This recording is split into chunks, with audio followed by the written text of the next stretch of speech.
Welcome to past portraits.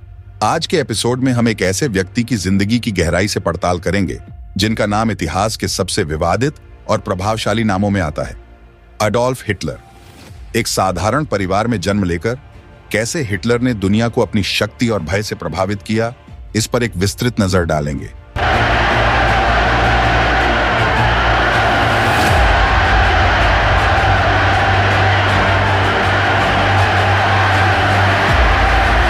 Adolf Hitler का जन्म 20 अप्रैल 1889 को ऑस्ट्रिया के ब्राउनाउ एम इन में हुआ था।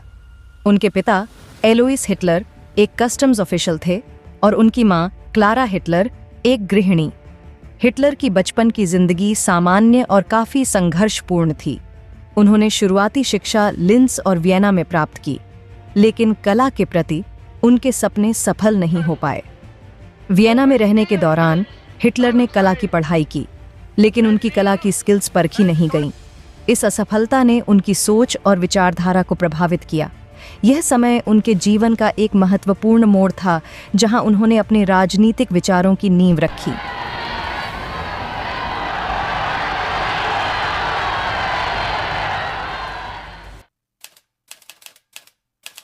बियरहॉल पुट्च एंड लैंड्सबर्ग प्रिजन। हिटलर के राजनीतिक करियर की एक महत्वपूर्ण घटना बियरहॉल पुट्च थी और इसके बाद लैंड्सबर्ग प्रिजन में उनकी अवधि ने उनके जीवन और राजनीति को गहराई से प्रभावित किया। 9 नवंबर 1923 को हिटलर और उनकी नाज़ी पार्टी ने म्यूनिक में बियरहॉल पुट्च की योजना बनाई। ये एक विद्रोह था जिसमें उन्होंने बवेरिया की सरकार को उलटने की कोशिश की और एक नई जर्मन सरकार की स्थापना करने का प्रयास किया। बियरहॉल पुट्च के दौरान हिटलर और उनके समर्थकों ने म्यूनिक के बर्गा ब्रॉयकेला में एक सभा आयोजित की, लेकिन इस विद्रोह को जल्दी ही कुचल दिया गया। पुलिस और सेना की त्वरित प्रतिक्रिया ने इसे असफल कर दिया और हिटलर को गिरफ्तार कर लिया गया। हिटलर को पकड़े जाने के बाद उन्हें लैंड्सबर्ग प्रिजन भेजा गया। यहां पर उन्होंने लगभग 9 महीने की जेल की सजा बिताई। इस अवधि के दौरान हिटलर ने अपना प्रसिद्ध पुस्तक माइन काम्फ लिखा, जिसमें उन्होंने अपने विचार, नीतियां और भविष्य की योजनाओं को व्यक्त किया। माइन काम्फ में हिटलर ने अपने विचारधारा को स्पष्ट रूप से रखा, जिसमें नाज़ी पार्टी के आदर्श, उनकी जातिवाद की सोच और उनके भविष्य के उद्देश्यों का विवरण था। जेल में बिताए गए इन महीनों ने हिटलर की राजनीति और उनके विचारों को मजबूती प्रदान की। बियरहॉल पुट्च की असफलता और लैंड्सबर्ग प्रिजन में बिताया गया समय हिटलर के लिए एक महत्वपूर्ण मोड़ साबित हुआ। जेल से बाहर आने के बाद उन्होंने अपनी रणनीति को नई दिशा दी और लोकतांत्रिक प्रक्रियाओं के माध्यम से सत्ता में आने का फैसला किया। बियरहॉल पुट्च की असफलता ने हिटलर को समझाया कि शक्ति के लिए एक नई और अधिक संगठित रणनीति की आवश्यकता है। लैंड्सबर्ग प्रिजन में बिताया गया समय उनकी विचारधारा को व्यवस्थित करने और उसे प्रचारित करने का एक महत्वपूर्ण अवसर बन गया। planting the seed of Nazi persecution and terror. He returned in 1934 to the cell and signed the visitor's book. The convict was proud of his early days.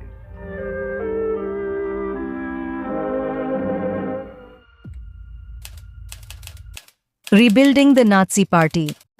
बियरहॉल पुट्च की असफलता के बाद हिटलर ने नाज़ी पार्टी को नए सिरे से पुनर्निर्मित किया। यह समय था जब उन्होंने पार्टी को एक संगठित और प्रभावशाली ताकत के रूप में तैयार किया।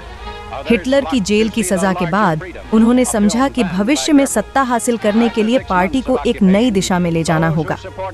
1925 के बाद हिटलर ने पार्टी के पुनर्निर्माण की प्रक्रिया शुरू की। नाज़ी पार्टी को पुनर्निर्मित करने के लिए हिटलर ने एक ठोस संगठनात्मक ढांचा तैयार किया। उन्होंने पार्टी के विभिन्न शाखाओं को व्यवस्थित किया और एक मजबूत नेतृत्व टीम का गठन किया। पार्टी की सुरक्षा और प्रभाव को बढ़ाने के लिए हिटलर ने स्टुर्मअब्टाइलुंग SA और शुत्स्टाफल SS की स्थापना की। SA एक पैरामिलिट्री संगठन था जिसका मुख्य उद्देश्य राजनीतिक विरोधियों को दबाना और पार्टी की शक्ति को बढ़ाना था। SS, जो कि बाद में और भी प्रभावशाली हो गया, ने पार्टी के भीतर अनुशासन और सुरक्षा सुनिश्चित की। हिटलर ने नाज़ी प्रचार के लिए एक प्रभावी प्रणाली भी विकसित की। उन्होंने बड़ी बड़ी रैलियों, सार्वजनिक भाषणों और मीडिया के माध्यम से पार्टी के विचारधारा को फैलाने का काम किया। इन प्रचार अभियानों ने पार्टी को एक बड़े जन समर्थन के साथ जोड़ने में महत्वपूर्ण भूमिका निभाई।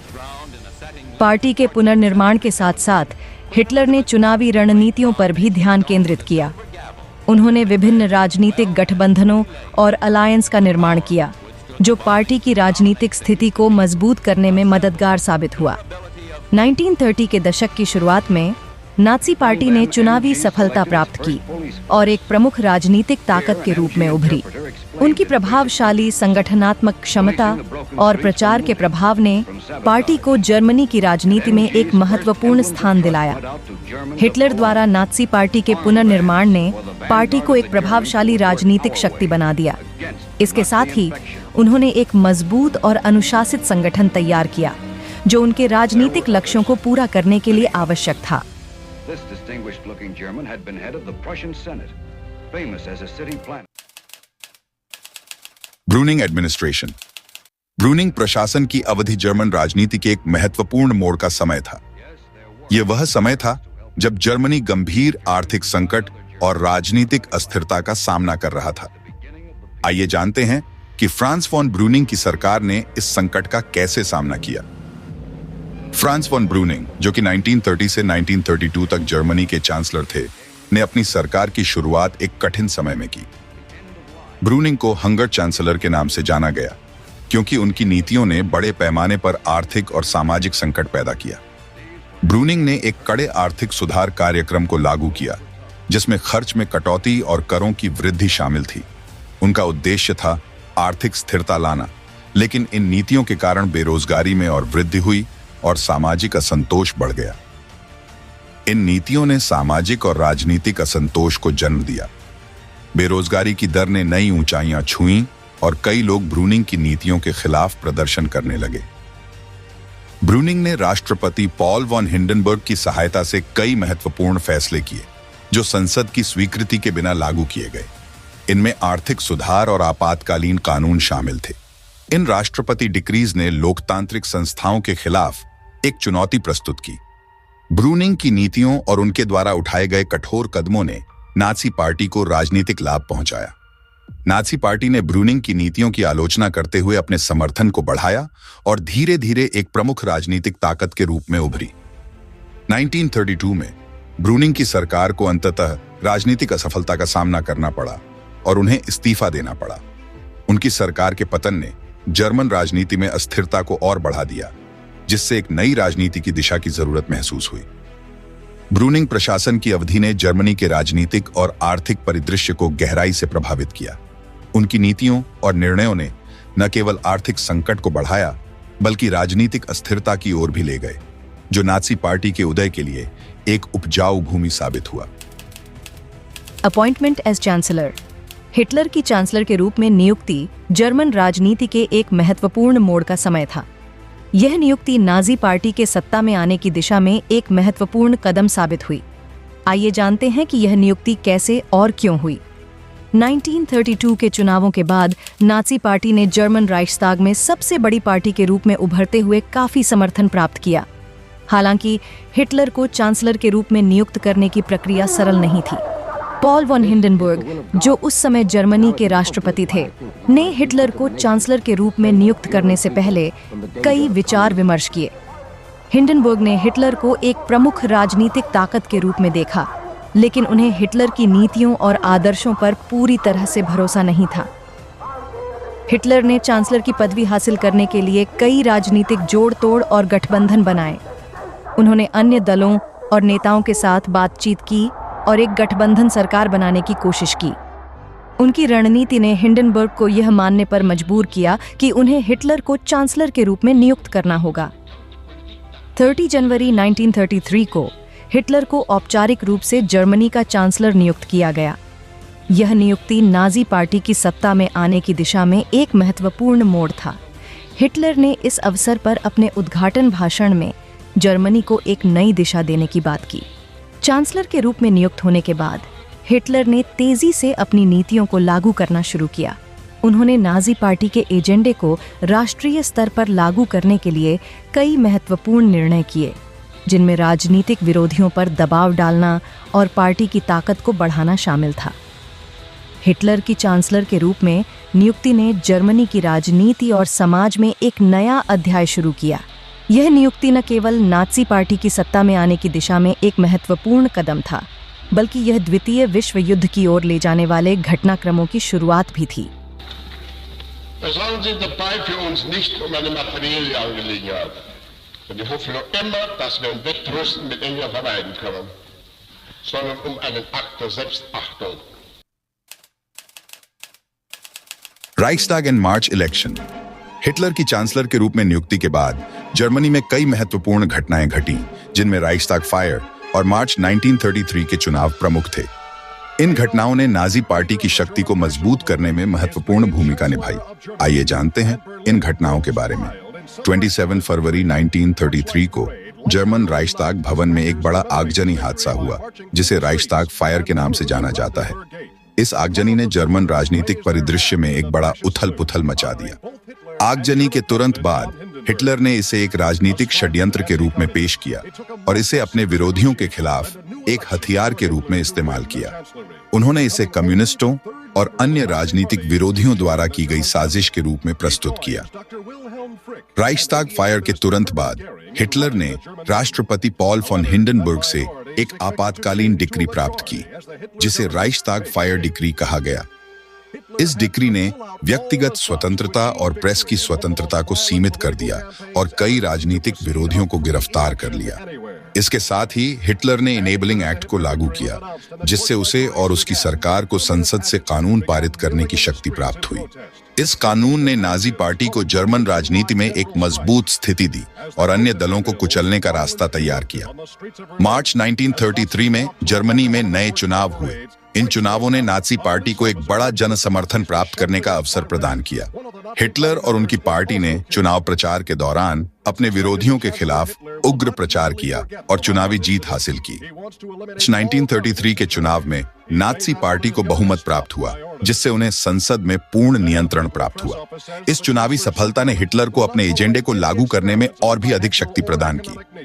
राइक्सटैग फायर और मार्च 1933 के चुनावों ने नाजी पार्टी की स्थिति को मजबूती प्रदान की और जर्मन राजनीति में एक नया अध्याय शुरू किया। इन घटनाओं ने हिटलर को अपने राजनीतिक लक्ष्यों को पूरा करने में एक मजबूत आधार दिया। राइक्सटैग फायर ने नाजी पार्टी को अपने विरोधियों को कुचलने और अपनी सत्ता को मजबूत करने के लिए एक बहाना प्रदान किया, जबकि मार्च के चुनाव ने उन्हें संसद में पूर्ण नियंत्रण दिलाया। इन घटनाओं ने जर्मनी की राजनीतिक और सामाजिक दिशा को पूरी तरह से बदल दिया। Day of Potsdam and the enabling act. Hitler की सत्ता में आने के बाद दो महत्वपूर्ण घटनाएं हुईं, जिन्होंने नाजी पार्टी की स्थिति को और भी मजबूत किया। ये घटनाएं थीं डे ऑफ पॉट्सडैम और इनेबलिंग एक्ट। 21 मार्च 1933 को डे ऑफ पॉट्सडैम मनाया गया। यह दिन जर्मन इतिहास में एक महत्वपूर्ण घटना था, जो पॉट्सडैम के सिटी पैलेस में आयोजित किया गया। डे ऑफ पॉट्सडैम एक प्रतीकात्मक घटना थी, जिसका उद्देश्य नाजी पार्टी और जर्मन पारंपरिक संस्थानों के बीच एक नए रिश्ते की शुरुआत को दर्शाना था। इस समारोह में हिटलर ने राष्ट्रपति पॉल वॉन हिंडनबर्ग के साथ एक महत्वपूर्ण कार्यक्रम में भाग लिया। इस दिन हिटलर और हिंडनबर्ग ने एक साथ तस्वीरें खिंचवाईं और इस कार्यक्रम के माध्यम से हिटलर ने यह दिखाने की कोशिश की कि नाजी पार्टी पारंपरिक जर्मन मूल्यों और संस्थानों की रक्षा करेगी। यह एक तरह से सत्ता में अपनी वैधता स्थापित करने का प्रयास था। डे ऑफ पॉट्सडैम के तुरंत बाद 23 मार्च 1933 को राइक्सटैग में इनेबलिंग एक्ट को पारित किया गया। यह कानून नाजी पार्टी के लिए एक महत्वपूर्ण कदम था। इनेबलिंग एक्ट ने हिटलर और उनकी सरकार को कानून बनाने की शक्ति प्रदान की, जिससे वे बिना संसद की मंजूरी के नए कानून बना सकते थे। यह कानून लोकतांत्रिक संस्थानों को दरकिनार करते हुए नाजी सरकार को पूर्ण नियंत्रण देने की दिशा में एक महत्वपूर्ण कदम था। इनेबलिंग एक्ट के पारित होने के बाद नाजी पार्टी ने अपने राजनीतिक एजेंडे को तेजी से लागू किया। इस कानून ने न केवल नाजी पार्टी को जर्मनी के राजनीतिक जीवन में पूर्ण नियंत्रण प्रदान किया, बल्कि इसने लोकतांत्रिक संस्थानों को भी कमजोर कर दिया। इस कानून ने नाजी पार्टी को अधिकार दिया कि वे कई महत्वपूर्ण नीतियां और सुधार बिना किसी कानूनी अड़चन के लागू कर सकें। इसके साथ ही इसने राजनीतिक विरोधियों को दबाने और नाजी विचारधारा को स्थापित करने के लिए एक मजबूत आधार तैयार किया। डे ऑफ पॉट्सडैम और इनेबलिंग एक्ट ने नाजी पार्टी की सत्ता को और भी मजबूत किया और जर्मन राजनीति को पूरी तरह से बदल दिया। इन घटनाओं ने न केवल नाजी पार्टी को सत्तारूढ़ किया, बल्कि लोकतांत्रिक मूल्यों को भी कमजोर किया। इन घटनाओं ने जर्मनी की राजनीतिक और सामाजिक दिशा को पूरी तरह से बदल दिया और नाजी पार्टी के शासन को स्थिर और मजबूत करने में महत्वपूर्ण भूमिका निभाई। डिक्टेटरशिप। हिटलर की सत्ता में आने के बाद जर्मनी तेजी से एक तानाशाही शासन की ओर बढ़ा। आइए जानते हैं कि कैसे हिटलर ने जर्मनी में तानाशाही स्थापित की और इसके प्रमुख कदम क्या थे। हिटलर की सत्ता में आने के बाद उन्होंने जर्मनी में तानाशाही शासन स्थापित करने के लिए कई कदम उठाए। इनेबलिंग एक्ट के पारित होने के बाद उन्होंने अपनी सत्ता को मजबूत करने और राजनीतिक विरोधियों को दबाने का काम शुरू किया। हिटलर ने अपनी तानाशाही को मजबूत करने के लिए एसए स्टर्मअबटेलुंग और एसएस शुट्ज़स्टाफेल का उपयोग किया। ये संगठन राजनीतिक विरोधियों को डराने और उन्हें खत्म करने के लिए इस्तेमाल किए गए। राजनीतिक विरोधियों को गिरफ्तार किया गया, उनकी संपत्तियां जब्त कर ली गईं और उन्हें नजरबंद या निर्वासित कर दिया गया। कम्युनिस्ट, सोशल डेमोक्रेट्स और अन्य राजनीतिक दलों के नेता सबसे पहले निशाने पर थे। 1934 में हिटलर ने night of the long knives के नाम से प्रसिद्ध घटना को अंजाम दिया, जिसमें उन्होंने एसए के प्रमुखों और अन्य संभावित राजनीतिक विरोधियों को मार डाला। इस घटना ने नाजी पार्टी के भीतर किसी भी संभावित विरोध को समाप्त कर दिया। हिटलर ने तानाशाही को बनाए रखने के लिए प्रभावी प्रचार तंत्र का भी उपयोग किया। जोसेफ गोबल्स, नाजी प्रचार मंत्री, ने मीडिया और अन्य प्रचार माध्यमों के माध्यम से नाजी विचारधारा को फैलाने में महत्वपूर्ण भूमिका निभाई। प्रचार तंत्र ने जनता को नाजी विचारधारा के प्रति वफादार बनाने और विरोधियों के खिलाफ नफरत फैलाने का काम किया। इसने हिटलर को एक अजेय नेता के रूप में प्रस्तुत किया और नाजी पार्टी की नीतियों को उचित ठहराया। हिटलर ने सरकार और समाज के हर पहलू पर नियंत्रण स्थापित किया। न्यायपालिका, पुलिस और सेना को नाजी पार्टी के अधीन कर दिया गया। जर्मनी में हर संस्था पर नाजी पार्टी का नियंत्रण था। न्यायपालिका ने नाजी कानूनों को लागू किया, पुलिस ने विरोधियों को कुचला और सेना ने हिटलर के आदेशों का पालन किया। हिटलर की तानाशाही ने जर्मन समाज पर गहरा प्रभाव डाला। लोगों की व्यक्तिगत स्वतंत्रता समाप्त हो गई और समाज में डर और अविश्वास का माहौल फैल गया। नाजी विचारधारा को शिक्षा और संस्कृति के माध्यम से हर जगह फैलाया गया। जर्मनी में हर व्यक्ति पर नजर रखी जाती थी और नाजी विचारधारा का विरोध करने वाले किसी भी व्यक्ति को गंभीर परिणाम भुगतने पड़ते थे। हिटलर की तानाशाही ने जर्मनी और दुनिया पर एक गहरा और विनाशकारी प्रभाव डाला। यह शासन मानव इतिहास के सबसे काले अध्यायों में से एक है, जिसने लाखों लोगों की जान ली और अनगिनत लोगों की जिंदगियों को बर्बाद कर दिया। इस तानाशाही ने न केवल जर्मनी को बल्कि पूरी दुनिया को प्रभावित किया और इसके परिणाम स्वरूप द्वितीय विश्व युद्ध और होलोकॉस्ट जैसे भयावह घटनाएं घटी।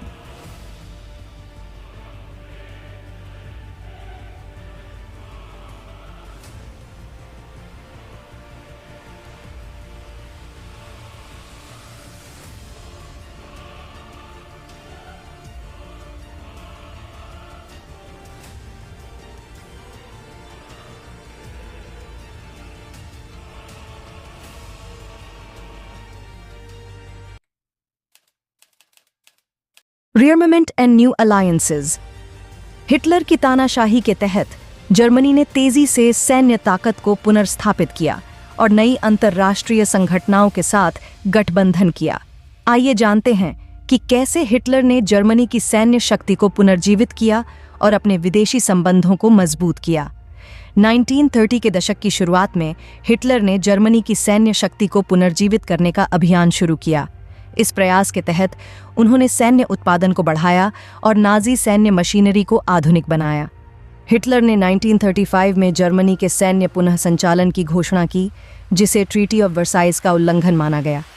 उन्होंने नई सैन्य तकनीकों और हथियारों का विकास किया और जर्मनी की सेना की संख्या को भी बढ़ाया।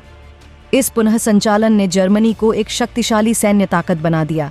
नए युद्धक विमान, टैंक और अन्य सैन्य उपकरणों ने जर्मनी की सेना को नई ऊंचाइयों पर पहुंचा दिया। जर्मनी के इस सैन्य पुनः संचालन पर दुनिया भर में कई देशों ने आपत्ति जताई, लेकिन ब्रिटेन और अन्य पश्चिमी देशों ने इस पर आंखें मूंद लीं। ब्रिटिश प्रधानमंत्री नेविल चेम्बरलेन ने अपीजमेंट की नीति अपनाई। जो कि हिटलर की सैन्य गतिविधियों को नजरअंदाज करने का प्रयास थी।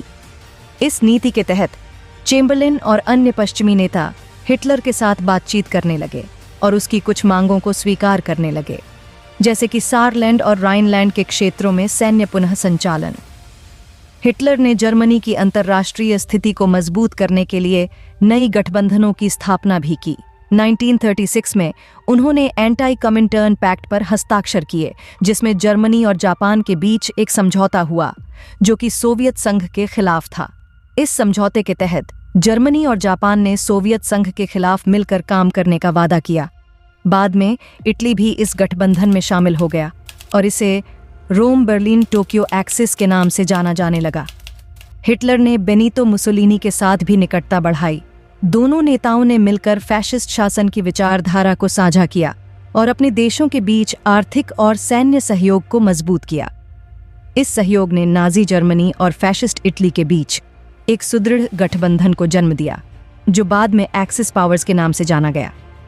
रियरममेंट और नए गठबंधनों ने नाजी जर्मनी को एक शक्तिशाली सैन्य ताकत बना दिया और उसे अंतर्राष्ट्रीय राजनीति में एक प्रमुख खिलाड़ी बना दिया। यह रणनीति जर्मनी को अपनी विस्तारवादी नीतियों को अंजाम देने की ताकत और समर्थन देती थी। इन परिवर्तनों ने दुनिया को एक नए युद्ध की ओर धकेल दिया। जर्मनी की सैन्य शक्ति और उसके नए गठबंधन ने अंतर्राष्ट्रीय संबंधों को एक नई दिशा दी और द्वितीय विश्व युद्ध के शुरू होने की ओर कदम बढ़ा दिया। वर्ल्ड वॉर II हिटलर की आक्रामक नीतियों और जर्मनी के सैन्य पुनः संचालन के कारण विश्व युद्ध II का प्रकोप हुआ। आइए जानते हैं कि कैसे यह युद्ध शुरू हुआ और इसके प्रमुख घटनाक्रम क्या थे। 1 सितंबर 1939 को जर्मनी ने पोलैंड पर आक्रमण कर दिया। इस आक्रमण के साथ ही विश्व युद्ध II की शुरुआत हो गई। ब्रिटेन और फ्रांस ने तुरंत ही जर्मनी के खिलाफ युद्ध की घोषणा कर दी। जर्मनी ने ब्लिट्जक्रीग, बिजली की तरह तेज युद्ध की रणनीति अपनाई, जिसमें तेज और घातक हमलों के माध्यम से दुश्मन को परास्त करना शामिल था। इस रणनीति के तहत जर्मनी ने जल्दी ही पोलैंड को अपने कब्जे में ले लिया। 1940 में जर्मनी ने पश्चिमी यूरोप की ओर रुख किया और फ्रांस, बेल्जियम, नीदरलैंड्स और लग्जमबर्ग पर आक्रमण किया। फ्रांस को तेजी से परास्त किया गया और पेरिस पर कब्जा कर लिया गया। ब्रिटेन ने डनकर्क से अपने सैनिकों को निकाला, जो कि एक बड़ा बचाव अभियान था। इसके बाद ब्रिटेन अकेला ही जर्मनी के खिलाफ खड़ा रहा। 1940 में जर्मनी ने ब्रिटेन पर हवाई हमले शुरू किए, जिसे बैटल ऑफ ब्रिटेन के नाम से जाना जाता है। ब्रिटेन की रॉयल एयर फोर्स RAF ने बहादुरी से मुकाबला किया और जर्मनी को पीछे हटने पर मजबूर कर दिया। 1941 में हिटलर ने ऑपरेशन बारबारोसा के तहत सोवियत संघ पर आक्रमण किया। यह आक्रमण इतिहास के सबसे बड़े सैन्य अभियानों में से एक था, लेकिन सोवियत संघ की कठोर सर्दी और मजबूत प्रतिरोध ने जर्मन सेना को गंभीर नुकसान पहुंचाया। दिसंबर 1941 में जापान ने पर्ल हार्बर पर हमला किया, जिसके बाद अमेरिका ने युद्ध में प्रवेश किया। इसके साथ ही विश्व युद्ध II ने एक वैश्विक रूप ले लिया, जिसमें लगभग सभी प्रमुख देशों ने भाग लिया। 1942 और 1943 में युद्ध के महत्वपूर्ण मोड़ आए। एल अलामेन की लड़ाई में एलाइज ने उत्तरी अफ्रीका में जर्मनी को हराया। स्टालिनग्राड की लड़ाई में सोवियत संघ ने जर्मनी को बड़ी हार दी। मिडवे की लड़ाई में अमेरिका ने जापान को निर्णायक रूप से हराया। 6 जून 1944 को एलाइज ने नॉर्मंडी में D-Day आक्रमण शुरू किया, जो कि यूरोप में जर्मनी के खिलाफ सबसे बड़ा आक्रमण था। इस आक्रमण ने पश्चिमी मोर्चे पर एलाइज की जीत का मार्ग प्रशस्त किया। 1945 के प्रारंभ में सोवियत सेना ने पूर्वी मोर्चे पर बर्लिन की ओर बढ़ना शुरू किया। अप्रैल 1945 में बर्लिन पर सोवियत सेना का कब्जा हो गया और 30 अप्रैल को हिटलर ने आत्महत्या कर ली। एशिया में युद्ध तब समाप्त हुआ जब अमेरिका ने अगस्त 1945 में हिरोशिमा और नागासाकी पर परमाणु बम गिराए। इसके बाद जापान ने आत्मसमर्पण कर दिया और द्वितीय विश्व युद्ध समाप्त हो गया। द्वितीय विश्व युद्ध ने दुनिया को गहरे घाव दिए और लाखों लोगों की जान ली। इस युद्ध ने अंतर्राष्ट्रीय राजनीति, अर्थव्यवस्था और समाज को हमेशा के लिए बदल दिया। युद्ध के बाद संयुक्त राष्ट्र की स्थापना की गई और दुनिया ने एक नई दिशा की ओर कदम बढ़ाया। यह युद्ध इतिहास का सबसे विध्वंसक संघर्ष था जिसने आने वाली पीढ़ियों के लिए कई महत्वपूर्ण सबक छोड़े। Living they once knew. Hiroshima is a symbol of the completely new beginning of a defeated country is making. Slowly, very slowly, something is coming out of the wreck. Defeat and death. द्वितीय विश्व युद्ध के अंतिम दिनों में Nazi Germany की हार और एडोल्फ हिटलर की मौत ने एक नए युग की शुरुआत की। आइए जानते हैं कि कैसे इन घटनाओं ने इतिहास को हमेशा के लिए बदल दिया। 1945 की शुरुआत में एलाइज ने पश्चिम से और सोवियत संघ ने पूर्व से जर्मनी पर आक्रमण करना शुरू कर दिया। एलाइज की सेनाओं ने जर्मनी के प्रमुख शहरों पर कब्जा करना शुरू कर दिया और नाजी शासन की नींव हिल गई। अप्रैल 1945 में सोवियत सेना ने बर्लिन पर निर्णायक हमला किया। बर्लिन की लड़ाई ने नाजी जर्मनी के पतन की शुरुआत की। इस बीच हिटलर ने अपने बंकर में छिपकर अंतिम निर्णय लेने शुरू कर दिए। जैसे जैसे सोवियत सेना बर्लिन के करीब पहुंचती गई, हिटलर ने महसूस किया कि पराजय निकट है। 30 अप्रैल 1945 को हिटलर ने अपने बर्लिन के बंकर में आत्महत्या कर ली। उसकी मौत ने नाजी शासन के अंत की घोषणा कर दी। हिटलर की मौत के बाद नाजी जर्मनी में अव्यवस्था फैल गई। उसके उत्तराधिकारियों ने जल्द ही आत्मसमर्पण की तैयारी शुरू कर दी। 8 मई 1945 को जर्मनी ने बिना शर्त आत्मसमर्पण कर दिया, जिसे VE day, victory in Europe day के रूप में मनाया गया। यूरोप में युद्ध का अंत हो गया और शांति की बहाली की दिशा में कदम बढ़ाए गए। युद्ध के बाद नाजी नेताओं को उनके युद्ध अपराधों के लिए न्याय के कटघरे में खड़ा किया गया। नूरनबर्ग ट्रायल्स ने इन अपराधों के लिए जिम्मेदार लोगों को सजा दी और इतिहास में एक महत्वपूर्ण अध्याय जोड़ा। द्वितीय विश्व युद्ध के अंत ने दुनिया को बदल कर रख दिया। जर्मनी और यूरोप के पुनर्निर्माण की प्रक्रिया शुरू हुई और संयुक्त राष्ट्र जैसी अंतर्राष्ट्रीय संस्थाओं का गठन किया गया, ताकि भविष्य में ऐसे विनाशकारी संघर्षों को रोका जा सके। हिटलर की मौत और नाजी जर्मनी की हार ने दुनिया को नए सिरे से आकार दिया। यह एक युग का अंत था, जिसने मानवता को महत्वपूर्ण सबक सिखाए और एक नई शुरुआत की नींव रखी। द्वितीय विश्व युद्ध की यादें और इसके प्रभाव आज भी हमारे समाज पर गहरे निशान छोड़ते हैं। इस युद्ध ने यह सिखाया कि नफरत और तानाशाही का अंत हमेशा विनाशकारी होता है। आज हम एक अधिक शांतिपूर्ण और सहयोगात्मक दुनिया की ओर बढ़ने का प्रयास कर रहे हैं, ताकि ऐसे संघर्षों को भविष्य में रोका जा सके। द हॉलोकॉस्ट, द्वितीय विश्व युद्ध के दौरान नाजी जर्मनी ने एक मानवता विरोधी अपराध किया, जिसे हम आज हॉलोकॉस्ट के नाम से जानते हैं। इस भयावह घटना में लाखों निर्दोष लोगों की जान ली गई।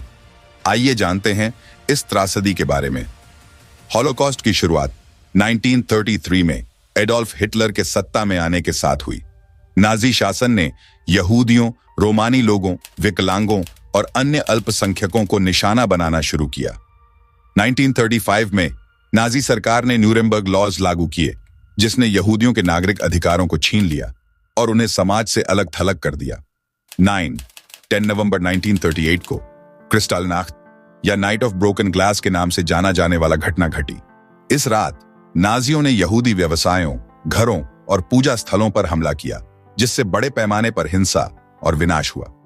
1940 के दशक की शुरुआत में नाजियों ने यहूदियों को गेटोज में स्थानांतरित करना शुरू किया, जहां वे बेहद खराब परिस्थितियों में रहते थे।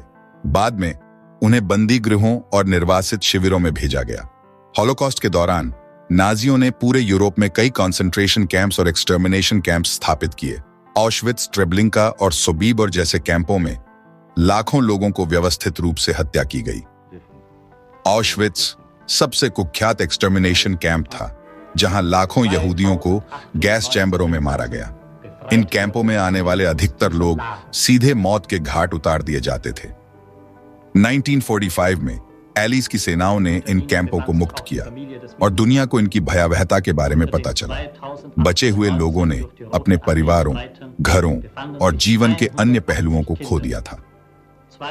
युद्ध के बाद नूरनबर्ग ट्रायल्स के माध्यम से नाजी नेताओं को उनके युद्ध अपराधों के लिए न्याय के कटघरे में खड़ा किया गया।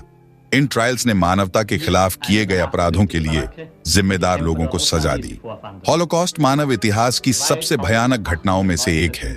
इस त्रासदी ने हमें यह सिखाया कि नफरत और पूर्वाग्रह के कारण कितना बड़ा विनाश हो सकता है।